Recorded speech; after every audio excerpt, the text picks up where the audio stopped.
कहा जाता है कि मोदी सरकार कभी झुकती नहीं, लेकिन क्या सचमुच ऐसा है? अगर सरकार कभी नहीं झुकती तो 3 कृषि कानून क्यों वापस हुए? अगर सरकार कभी नहीं झुकती तो अग्निपथ योजना में बदलाव क्यों हुए? अगर सरकार कभी नहीं झुकती तो वक्फ बिल पर सहयोगियों की शर्तें क्यों मानी गई? और अब धर्मेंद्र प्रधान की विदाई, क्या यह भी उसी सिलसिले की अगली कड़ी है? नमस्कार, दलान का दंगल में पंकज चौधरी का अभिवादन स्वीकार करें। आज बात किसी एक मंत्री की नहीं, आज बात उस राजनीतिक शैली की है जिसकी पहचान रही है कि हम नहीं झुकेंगे। लेकिन पिछले 12 वर्षों का इतिहास कुछ और कहानी सुनाता है। पहला अध्याय कृषि कानून 2020। सरकार पूरे आत्मविश्वास से 3 कृषि कानून लेकर आई। कहा गया ये कानून किसानों की तकदीर बदल देंगे।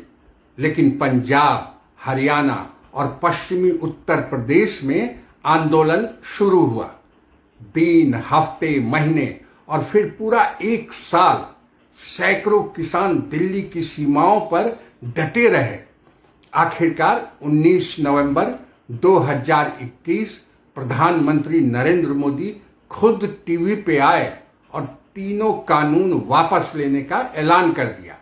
सरकार ने इसे संवेदनशीलता कहा, विपक्ष ने इसे जन दबाव की जीत बताया। दूसरा अध्याय अग्निपथ योजना 2022।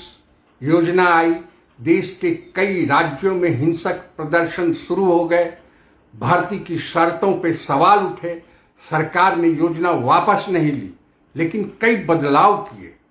भर्ती की संख्या, आरक्षण, सीएपीएफ में प्राथमिकताएं, कई नई घोषणाएं करनी पड़ी। यानी पूरी तरह नहीं, लेकिन कदम पीछे जरूर खींचे गए।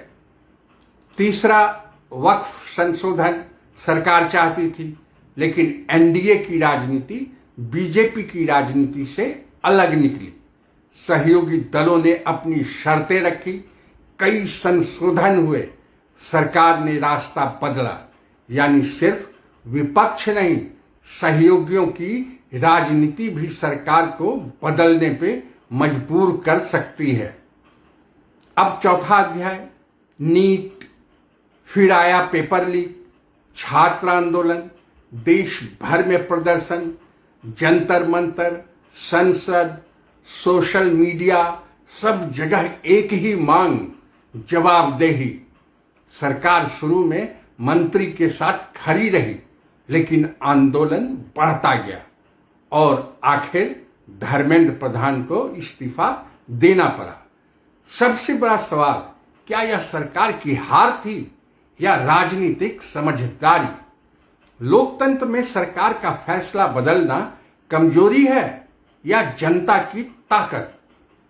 असली राजनीति में कोई सरकार हमेशा नहीं झुकती और कोई सरकार हमेशा अड़ी भी नहीं रहती है। हर सरकार एक गणित से चलती है। जब तक विरोध जीवित रहता है, सरकार डटी रहती है। लेकिन जब विरोध, चुनाव, जनमत और राजनीतिक नुकसान एक साथ दिखाई देने लगे तो रणनीति बदल जाती है। यही राजनीति है। धर्मेंद्र प्रधान की विदाई सिर्फ एक मंत्री का इस्तीफा नहीं है, यह उस सवाल का जवाब भी है कि लोकतंत्र में आखिर अंतिम ताकत किसके पास होती है, सरकार के पास या जनता के पास? आज दलान के दंगल का सबसे बड़ा सवाल, क्या मोदी सरकार दबाव में झुकती है या सही समय देखकर राजनीतिक फैसला लेती है?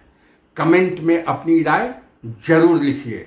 वीडियो को शेयर करिए और दलान का दंगल को सब्सक्राइब करना मत भूलिए।